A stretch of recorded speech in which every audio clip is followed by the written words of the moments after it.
Hello, hi, నమస్తే, అస్సలాముఅలైకుం. నేనిలా ఉన్నాను. మరి మీరెలా ఉన్నారు? ఈరోజు ఈ వీడియో కొంచెం ప్రశాంతంగా కూర్చొని వినండి. ఎందుకంటే ఇది కేవలం ఒక 5 నిమిషాల ముచ్చట కాదు. మీ జీవితాన్ని, నా జీవితాన్ని, మన చుట్టూ ఉన్న సమాజాన్ని లోతుగా విశ్లేషించే ఒక ఆత్మీయ సంభాషణ ఇది. నేను మిమ్మల్ని ఒక ప్రశ్న అడుగుతాను. నిజాయితీగా ఆలోచించి సమాధానం చెప్పండి.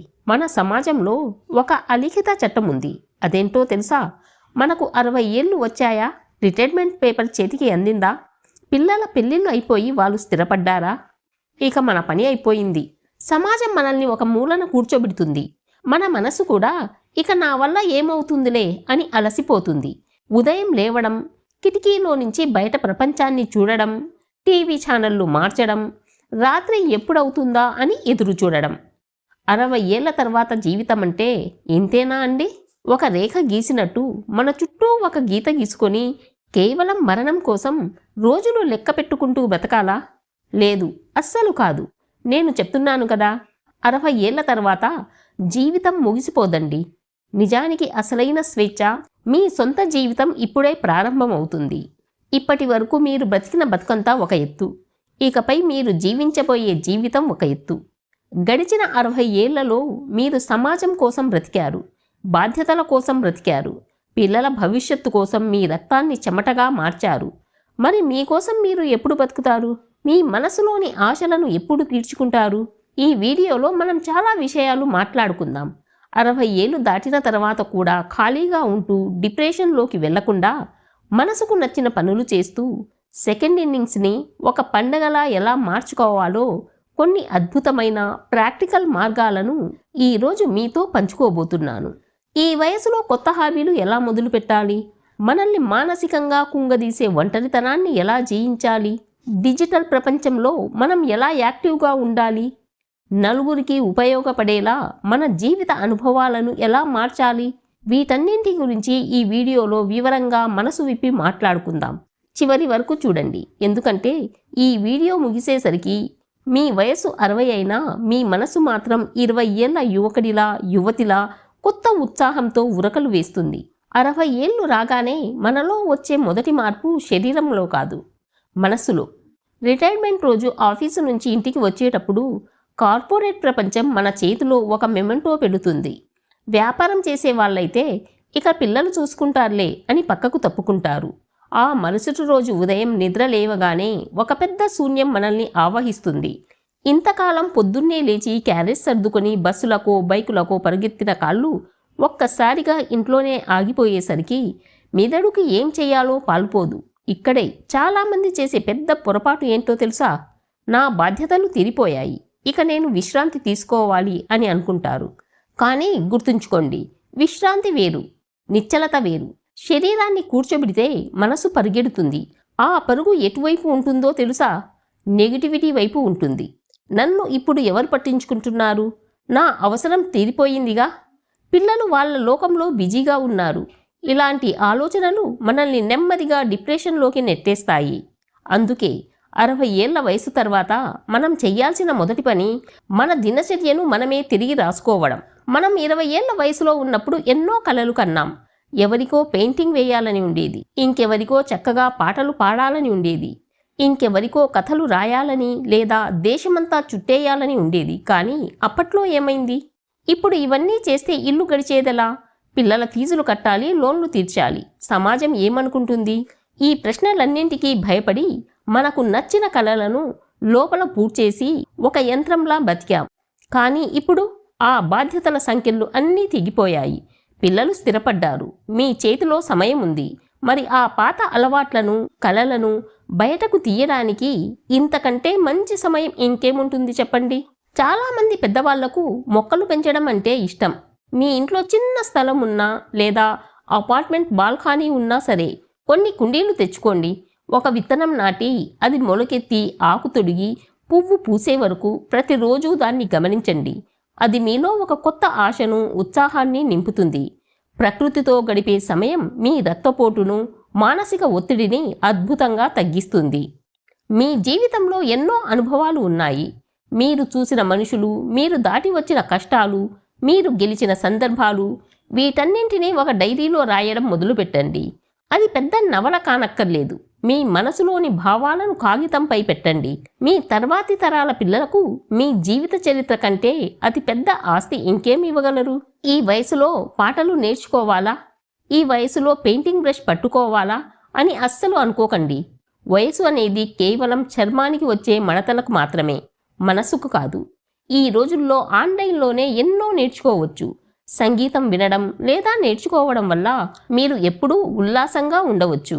ఈ రోజుల్లో చాలామంది పెద్దవాళ్ళు అనే మాట ఏమిటంటే, ఈ కాలం పిల్లలకి ఫోన్లకి మనం తట్టుకోలేం బాబు, మాకేం తెలుస్తుంది ఈ టెక్నాలజీ అని. నిజమే, టెక్నాలజీ మన కాలంలో లేదు, కానీ దాన్ని నేర్చుకోవడం అంత బ్రహ్మ విద్య ఏమీ కాదు.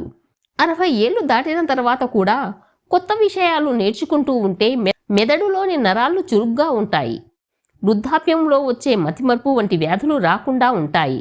స్మార్ట్ ఫోన్ వాడకం నేర్చుకోండి. కేవలం ఫోన్ మాట్లాడడానికే కాకుండా యూట్యూబ్లో మంచి విషయాలు చూడడం, గూగుల్లో మీకు నచ్చిన సమాచారం చదవడం, ఆన్లైన్లో కరెంటు బిల్లులు కట్టడం లాంటివి నేర్చుకోండి. ఎవరిపైనా ఆధారపడకుండా మీ పనులు మీరే చేసుకుంటూ ఉంటే వచ్చే ఆత్మవిశ్వాసం వేరు. సోషల్ మీడియాను పాజిటివ్గా వాడండి. దూరంగా ఉన్న పాత స్నేహితులను, బంధువులను ఫేస్బుక్ ద్వారా లేదా వాట్సాప్ ద్వారా పలకరించండి. మీ ఆలోచనలను నలుగురితో పంచుకోండి. మీకు తెలుసా, ఈ రోజుల్లో 60-70 ఏళ్ళు దాటిన ఎంతోమంది ముత్తాతలు, నానమ్మలు యూట్యూబ్ ఛానల్స్ పెట్టి వంటలు చేస్తూ, కథలు చెప్తూ లక్షల మంది సబ్స్క్రైబర్లతో దూసుకుపోతున్నారు. వాళ్ళంతా సంపాదన కోసం చేయడం లేదు, తాము బిజీగా ఉండడానికి, నలుగురితో కనెక్ట్ అవ్వడానికి చేస్తున్నారు. నేను కూడా ఈ వయసులో మీ ముందుకు వచ్చి మాట్లాడుతున్నాను అంటే ఈ టెక్నాలజీ నేర్చుకోవడం వల్లే కదా. మనలో చాలామందికి ఉన్న పెద్ద సమస్య ఏమిటంటే, ఒక వయసు వచ్చాక అందరికీ దూరంగా వెళ్ళిపోయి ఒంటరిగా కూర్చోవడం. ఒంటరితనం అనేది ఒక నిశ్శబ్ద విషం. మనిషి సాంఘిక జీవి.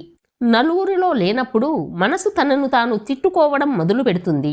అందుకే 60 ఏళ్ల తర్వాత మీరు చేయాల్సిన అతి ముఖ్యమైన పని కమ్యూనిటీని నిర్మించుకోవడం. సేవా కార్యక్రమాలు చేయండి. ఇంతకాలం మీరు సంపాదించారు, పిల్లలను పెంచారు. ఇప్పుడు మీకున్న అపారమైన అనుభవాన్ని సమాజానికి పంచే సమయం వచ్చింది. మీకు దగ్గరలో ఉన్న లైబ్రరీలకు వెళ్ళండి, పిల్లలకు కథలు చెప్పండి, లేదా ఏదైనా స్వచ్ఛంద సంస్థలో చేరండి. మీరు చేసే చిన్న సహాయం అవతలి వారి జీవితంలో పెద్ద మార్పు తీసుకురావచ్చు. ఆ కృతజ్ఞతాభావం మీ ముఖంలో చూసే ఆనందం ఎంతో గొప్పది. పార్కుల్లో వాకింగ్ చేసే గ్రూపుల్లో చేరండి. ఆ వయసులో మీలాగే ఆలోచించే మిత్రులు మీకు తోడుగా ఉంటే సాయంత్రం వేళలు చాలా వేగంగా గడిచిపోతాయి. ఒకరి కష్టసుఖాలు ఒకరు పంచుకోవడం వల్ల మనసు తేలిక పడుతుంది. 60 ఏళ్ళు వచ్చాక పిల్లలతో ఎలా ఉండాలి అనే దానిపై నా గత వీడియోకి మంచి స్పందన వచ్చింది. ఇక్కడ మనం గుర్తుంచుకోవాల్సిన ఒకే ఒక్క సూత్రం ఉంది. సలహా అడిగితేనే చెప్పాలి, లేదంటే మౌనంగా సాక్షిగా ఉండాలి. పిల్లల సంసారాల్లో, వారి నిర్ణయాల్లో అతిగా జోక్యం చేసుకోవడం వల్లే ఇబ్బందులు వస్తాయి. వారికి మీరు మార్గదర్శకులుగా ఉండండి, అంతేకాని వారి జీవితానికి అడ్డుగోడగా మారకండి. మీ పిల్లలకు వాళ్ళ జీవితం ఉంటుంది, మీకు మీ జీవితం ఉంది. పిల్లలు ఫోన్ చేయలేదని లేదా మీ దగ్గరకు రాలేదని బాధపడడం ఆపండి. మీరు మీ పనుల్లో బిజీగా ఉంటే పిల్లలే మీ దగ్గరికి వస్తారు.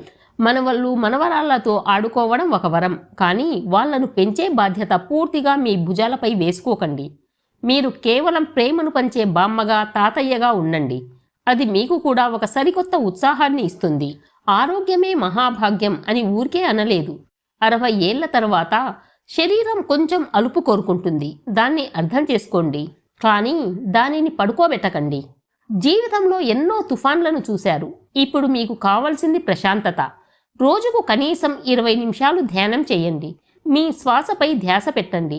అది మీ ఆలోచనలను అదుపులో ఉంచుతుంది. రుచి కంటే ఆరోగ్యం ముఖ్యం. తక్కువ నూనె, ఎక్కువ కూరగాయలు, పద్ధతిగా తినండి. మందులు వేసుకోవడం అలవాటుగా కాకుండా మందులు వేసుకోవాల్సిన అవసరం లేకుండా చూసుకోవడం మీ లక్ష్యం కావాలి. సాయంత్రం పూట ఒక అరగంట నడక మీ గుండెకు, మీ మూడ్కి ఎంతో మంచిది. వయసు పెరిగే కొద్దీ నిద్ర తగ్గుతుంది, అది సహజం. కానీ దాని గురించి కంగారు పడకండి. పగలు కునుకు తీయకుండా రాత్రి మంచి నిద్ర కోసం ప్రయత్నించండి. చాలామంది అనుకుంటారు 60 ఏళ్ళు వచ్చాక ఇక సంపాదనతో ఏం పని, పిల్లలు చూసుకుంటారుగా అని. కానీ నా సలహా ఏమిటంటే, వీలైనంత వరకు మీ చేతిలో కాస్తో కూస్తో సొంత డబ్బు ఉండేలా చూసుకోండి. ఎందుకంటే ఆర్థిక స్వతంత్రం ఉన్నప్పుడే ఆత్మగౌరవం పెరుగుతుంది.